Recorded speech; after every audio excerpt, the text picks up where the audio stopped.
ပရိသတ်များလုံးပဲမင်္ဂလာပါရှင်ဒီတစ်ခေါက်မှာတော့မြမသမိုင်းရဲ့အထွတ်ထိပ်ကာလတစ်ခုဖြစ်တဲ့တောင်ငူဟန်တာဝရီခေတ်ကိုအတူတူလေ့လာကြည့်ကြပါမယ်အေဒီ1520ခွန်ခန်းကနေ1600အထိနှစ်ပေါင်း80ကျော်ကြာမြင့်ခဲ့တဲ့ဒီကာလကမြမယဉ်ကျေးမှုစီးရီးနဲ့အုပ်ချုပ်ရေးမှာခန္ဓာထေဝါရဲ့အင်ပါယာတစ်ခုကိုတည်ဆောက်ခဲ့တဲ့ရွှေခေတ်တစ်ခုပါပဲ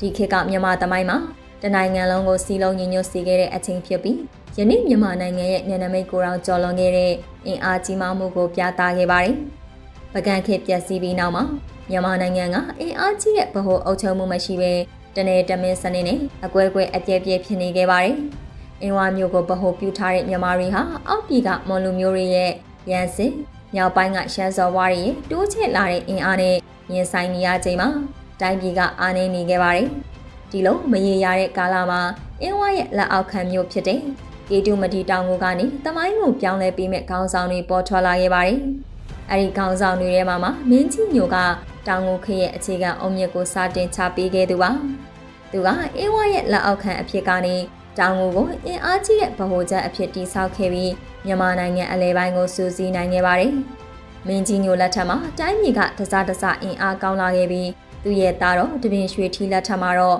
့တောင်ကိုကပိုပြီးဩဇာကြီးမားလာခဲ့ပါတယ်။တပင်ရွှေထီကမြန်မာနိုင်ငံအလဲပိုင်းသားတအုပ်ဖြစ်ပြီးသူရဲ့ဇေယျနဲ့အုပ်ချုပ်ရေးစွမ်းရည်တွေကြောင့်တောင်ငူခေရဲ့ထွန်းကားမှုကိုအရှိန်မြှင့်ပေးခဲ့ပါတယ်။သူဟာအောက်ပြည်မှာအင်အားကြီးနေတဲ့မွန်လူမျိုးတွေရဲ့ပိုင်းနယ်ဖြစ်တဲ့ဟန်တာဝရီကိုအနိုင်ယူခဲ့ပါတယ်။ဒီအောင်ပွဲကမြန်မာတွေရဲ့ဩဇာကိုတောင်ပိုင်းဒေသတွေစီချဲထွင်နိုင်စေခဲ့ပြီးတောင်ငူကမြန်မာနိုင်ငံရဲ့ဗဟိုအုပ်ချုပ်ရေးနေရာတစ်ခုအဖြစ်ပိုပြီးခိုင်မာလာခဲ့ပါတယ်။ပြောရရင်တပင်ရွှေထီရဲ့အောင်ပွဲက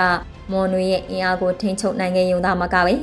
မြန်မာနိုင်ငံရဲ့အလဲပိုင်းနဲ့တောင်ပိုင်းဒေသတွေကိုပါစီလုံးညီညွတ်စေခဲ့တဲ့အထက်ကမှတ်တိုင်တစ်ခုဖြစ်ခဲ့ပါတယ်။တောင်ငူခေရဲ့အထောထိပ်ကိုရောက်ရှိစေခဲ့သူကတော့တပင်ရွှေထီရဲ့ရောက်ဖားဖြစ်သူဘုရင်တော်မှာပဲ။သူရဲ့အမျှော်မြင်ရှိတဲ့ခေါင်းဆောင်မှုနဲ့စီးရေးပြူဟာတွေကြောင့်တောင်ငူဟန်တာဝရီအင်ပါယာကယနေ့မြန်မာနိုင်ငံရဲ့နယ်နိမိတ်ကိုကျော်လွန်ပြီးတော့အင်အားကြီးတဲ့အင်ပါယာတစ်ခုအဖြစ်ပေါ်ထွက်လာခဲ့ပါတယ်။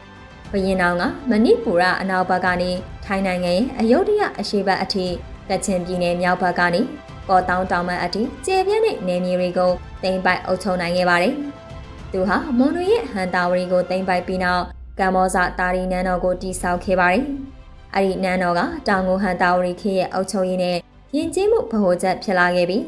းမြန်မာယဉ်ကျေးမှုရဲ့ထွန်းကားမှုကိုပြသခဲ့ပါတယ်။ဘုရင်တော်ရဲ့လက်ထက်မှာဗုဒ္ဓဘာသာကိုအားပေးမြင့်တင်ခဲ့ပြီးစာပေနဲ့အမှုပညာမှာလည်းတိုးတက်ခဲ့ပါတယ်။ဥပမာအားဖြင့်ပြောရရင်တော့သူကအိန္ဒိယနိုင်ငံတွေနဲ့ကုန်သွယ်ရေးကိုအားပေးခဲ့ပြီးတိုင်းပြည်ရဲ့စီးပွားရေးကိုမြင့်တင်ခဲ့တာဖြစ်ပါတယ်။ဘုရင်တော်ရဲ့စီးရေးအောင်မြင်မှုတွေထဲမှာထိုင်းနိုင်ငံရဲ့အယုဒ္ဓယကိုသိမ်းပိုက်နိုင်ခဲ့တာကအထင်ကြီးစရာအကောင်းဆုံးအောင်ပွဲတစ်ခုပါပဲ။ဒီအောင်ပွဲကမြန်မာသမိုင်းမှာအင်အားအကြီးဆုံးအင်ပါယာတစ်ခုရဲ့ဩဇာကိုပြသခဲ့ပြီးအိန္ဒိယနိုင်ငံတွေကိုအလေးထားစေခဲ့ပါတယ်။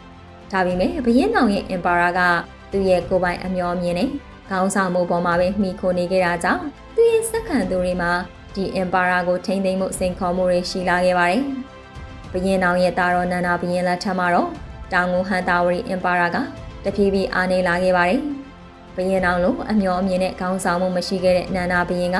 လက်အောက်ခံနေစားပေစားတွေရဲ့သစ္စာဆောင်တည်မှုကိုထိန်းသိမ်းနိုင်တာမျိုးမရှိခဲ့ပါဘူး။ဒါကြောင့်နေစားတွေကတစားတစားပုံကန်လာခဲ့ကြပြီးတော့အင်ပါယာရဲ့စီလုံးညီညွတ်မှုကပြိုကွဲလာခဲ့ပါတယ်။ဒီအားနဲ့ချက်ကိုအခွင့်ကောင်းယူပြီးရခိုင်ဘုရင်မင်းရစာကြီးနဲ့တောင်ငူဘုရင်ခန့်မင်းရဲ့တီဟာသူတို့ဦးဆောင်တဲ့အင်အားစုတွေကကမ္ဘောဇတာရီနန်းတော်ကိုဝင်ရောက်တိုက်ခိုက်ခဲ့ပါတယ်။အေဒီ1599မှာဒီတိုက်ခိုက်မှုကြောင့်ကမ္ဘောဇတာရီနန်းတော်ကြီးဖျက်ဆီးခံရပြီးနန္ဒာဘုရင်ဟာလည်းနှမ်းကြခဲ့ရပါတယ်။သူကတောင်ငူစီ3မှတ်အဖြစ်ဖမ်းဆီးခံခဲ့ရပြီးနောက်ပိုင်းမှာတော့လုံခြံတပ်ဖြတ်ခံခဲ့ရပါတယ်။ဒီဖြစ်ရပ်ကတောင်ငူဟန်တာဝရီခေရဲ့အဆုံးသတ်ကိုအမှတ်အသားပြုခဲ့ပါတယ်လို့ဆိုရမှာပါ။တောင်ငူဟန်တာဝရီခေတ်ကမြန်မာသမိုင်းမှာအမှတ်ရနိုင်မဲ့ကာလတစ်ခုပါပဲ။ဒီကာလမှာမြန်မာတွေကတနိုင်ငံလုံးကိုစီးလုံးညီညွတ်စေခဲ့ရုံသာမကပဲအိန္ဒိယနိုင်ငံတွေဖြစ်တဲ့ထိုင်း၊လာအိုနဲ့မဏိပူရတွေကိုဩဇာလွှမ်းမိုးနိုင်ခဲ့ပါတယ်။ဘုရင်တော်ရဲ့စီးရေးအောင်မြင်မှုတွေကမြန်မာသမိုင်းမှာဂုဏ်ယူစရာမှတ်တမ်းတစ်ခုဖြစ်ပြီးသူတည်ဆောက်ခဲ့တဲ့ကမ္ဘောဇတာရီနန်းတော်ကလည်းမြန်မာယဉ်ကျေးမှုရဲ့ခန္ဓာမှုကိုပြသခဲ့ပါတယ်။ဒါပေမဲ့ဒီခေတ်ရဲ့ကြာဆုံးမှုကကျွန်တော်တို့ကိုအရေးကြီးတဲ့သင်ခန်းစာတစ်ခုကိုပေးခဲ့ပါတယ်။ ဘာလဲဆိုရင်အင်ပါရာတစ်ခုရဲ့အင်အားကခေါင်းဆောင်တအိုးရဲ့ပေါ်မှာပဲမိခိုနေရင်သူမရှိတဲ့အခါမှာပြိုကွဲလွယ်တယ်ဆိုတာပါပဲ။နန္ဒာဘုရင်ရဲ့အားနည်းချက်တွေကဒီအင်ပါရာကိုပြိုလဲစေခဲ့ပြီးမြဲတောင်ငူဟန်တာဝရီခေတ်ရဲ့အမွေအနှစ်တွေက